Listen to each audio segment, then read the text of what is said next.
everyone, welcome to Studio Classroom on the Air.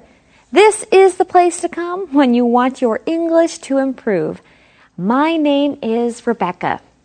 Is there something that you would really like to do, but have not yet done? Perhaps you've wanted to travel to a new place, but just haven't made the time to do it. Or maybe you want to study English more, and you just don't. Well, it isn't too late. Our lesson today is all about learning from regrets. Today's lesson is called Ignoring Your Biggest Regrets. Okay, now there's a few things that we're going to talk about, including acknowledging mistakes. What does that mean? You will find out later. Well, friends, open up your magazines to today's lesson. It's time to begin. Let's go. Ignoring your biggest regrets.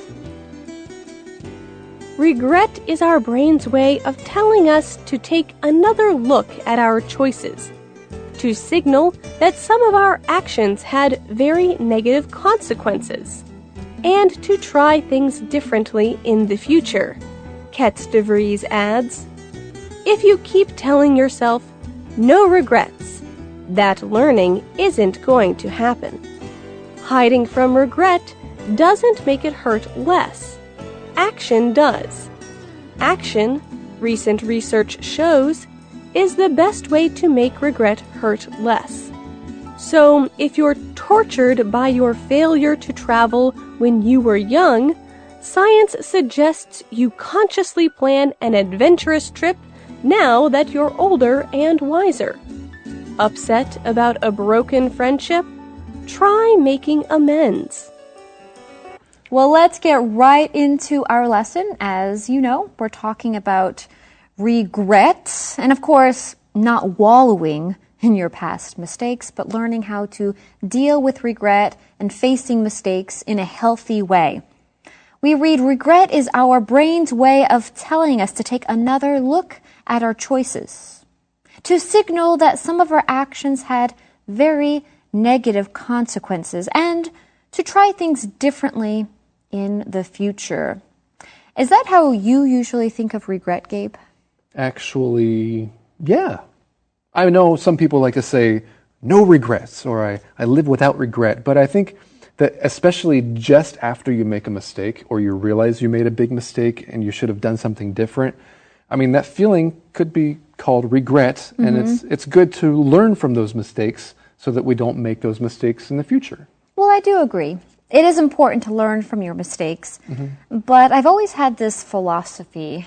You know, the Bible verse says that God works all things for the good of those who love Him according to His purposes. And, you know, sometimes we do make mistakes. We do things that we wished we had done differently. But, you know, once something happens, you can't necessarily change it. But, yes, you can learn from it. And I believe that God does work all things together for the good. That's true. And I think it's important to have that kind of faith, and I think it really can help people.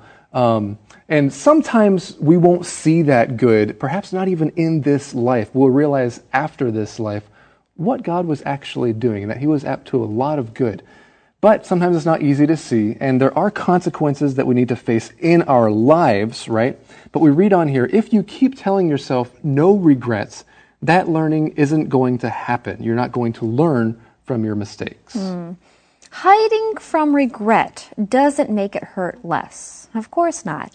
You know, if you hide from anything, you know, it doesn't make the pain go away, right? It just, I feel like when you hide from your pain or hide from a regret, it just prolongs it because eventually it's going to come out. Yeah, sure. You know, some people say time heals all wounds, and sometimes that's true, but often I've found that time doesn't actually heal a wound. Perhaps you've just hidden it for a long time, but as soon as you face that uncomfortable situation again, the wound is open.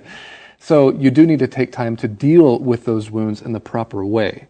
Well, we read on here, action does. Action does make regret hurt less. Okay, action, recent research shows, is the best way to make regret hurt less. So, if you're tortured by your failure to travel when you were young, science suggests you consciously plan an adventurous trip now that you're older and wiser. Now, there's a few words that we would like to talk about. One is the word consciously, and we want to contrast that to the word subconsciously. When you consciously do something, that means that you intentionally do it. Whereas if you do something subconsciously, you do it without thinking. It just happens so naturally. All right, for example, she wrote the article consciously aware that it would make people think of the recent news. Okay, sometimes you write in a way and you're not sure what it's going to make people think about. Other times you're intentional about that, right? Subconscious, let's use that in an example sentence. So this person avoids dogs because of her childhood experience, okay? She avoids them subconsciously. It's not like she walks around thinking, I don't want to be around dogs. She just happens to walk the other direction whenever she sees dogs. Excellent examples. So anyway, science suggests that you should consciously plan an adventurous trip now that you're older and wiser. That is, if you've always wanted to travel, but you failed to do so when you were younger. Upset about a broken friendship? Try making amends. Now, this actually reminds me of a question I want to ask you, Gabe. Is there anything that you wished you had done differently? You know what?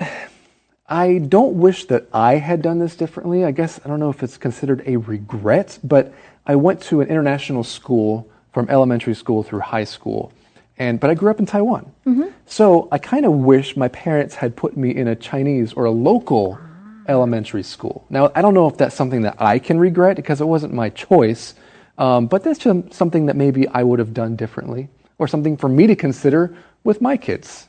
That is a great example and great answer. Well, right now it's time for us to learn something new in the Info Cloud. Welcome to Info Cloud, friends. Joe and I had a meeting with some of our co-workers today. I was surprised no one mentioning anything about one of our co-workers retiring. Well, it was definitely the elephant in the room.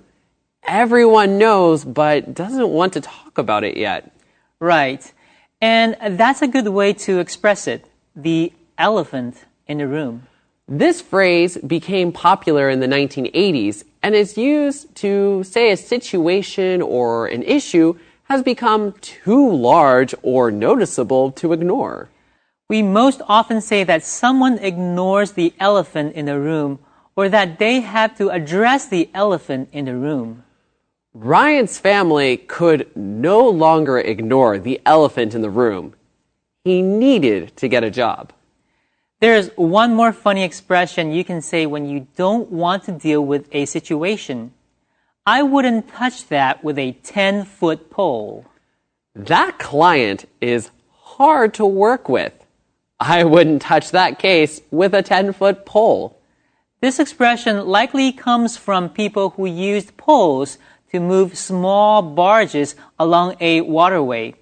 Those poles just so happen to be 10 feet. Keep in mind that the phrase is rather informal and best used with friends or close co-workers. Hey everyone, welcome back to Studio Classroom, where we are talking about how to live with regrets. Now, at some point in time in your life, you're probably going to regret doing something or regret not doing something.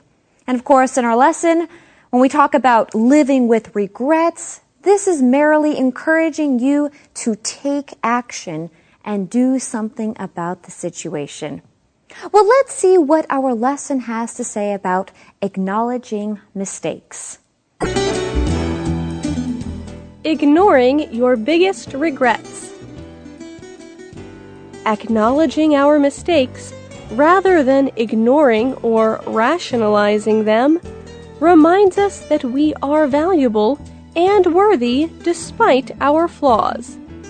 That sort of acceptance is the basis both of real self-esteem and of true kindness. Schultz sums this up to close her talk. The point isn't to live without any regrets. The point is to not hate ourselves for having them.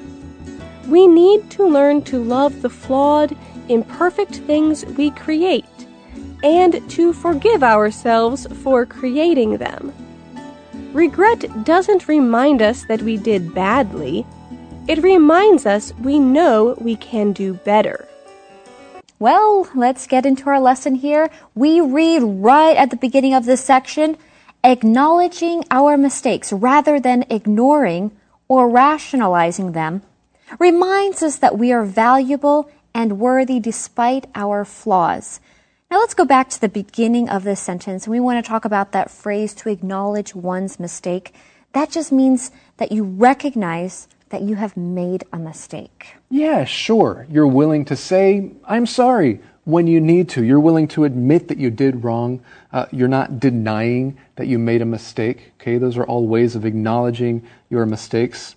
It made me think of leaders of countries, maybe presidents or emperors or kings or whatever, whose countries have maybe made big mistakes in the past.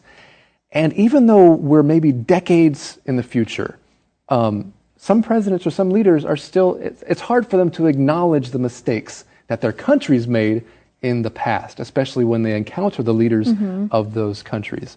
And I think it's not easy just for individuals as well, like you and me, to acknowledge mistakes all the time. Well, that's true. But I do think that true healing comes when you can acknowledge your mistake. And that does take a lot of humility would be the word that we would use to describe one who is able to acknowledge that they have made a mistake. Well, we continue on. That sort of acceptance, what kind of acceptance? Acknowledging one's mistake, right?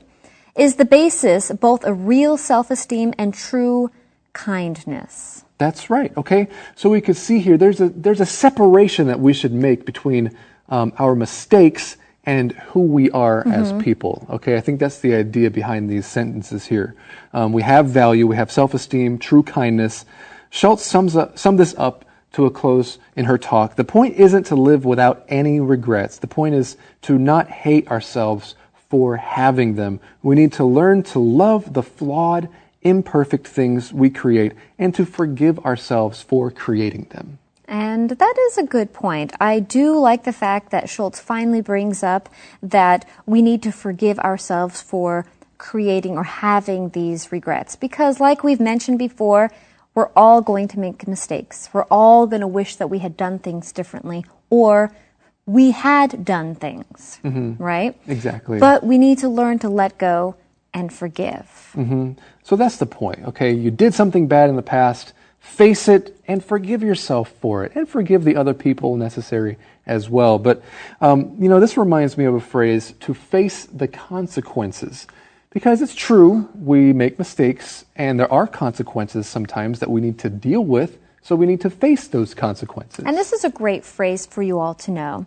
When you do make mistakes, like Gabe just mentioned, usually unpleasant things or something unpleasant might follow as a result. And you have to be willing to face that unpleasantness and be willing to deal with it. Now, I won't get into too many details, but I did something kind of naughty while I was in high school. And it's something I knew that I shouldn't have done, and I was caught.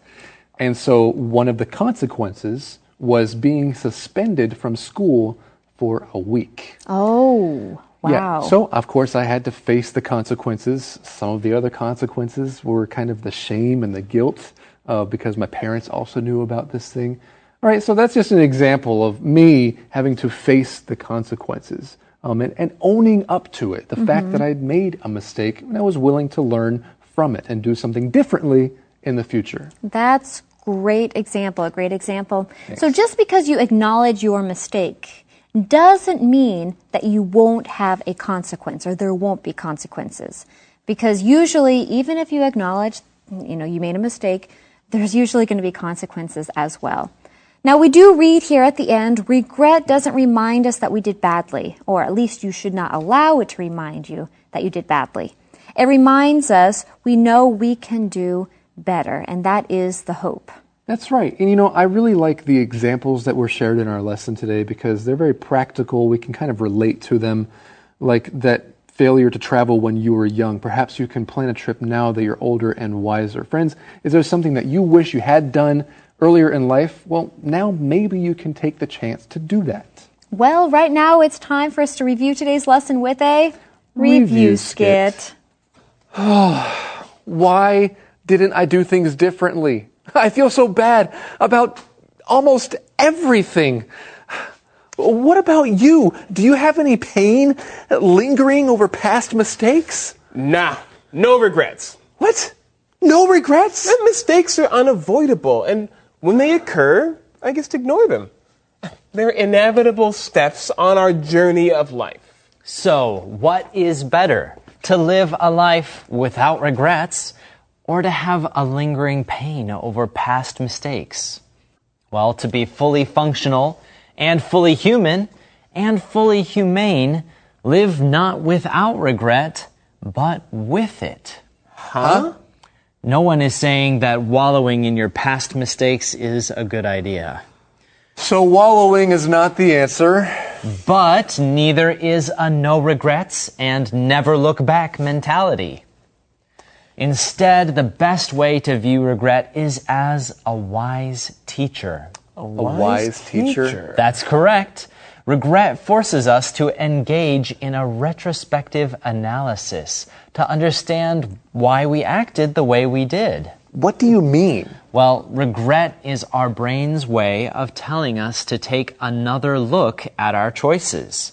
Some of our actions had very negative consequences. So we can do things differently in the future. Exactly. So if I keep telling myself, no regrets, no regrets, I'm not learning. Correct.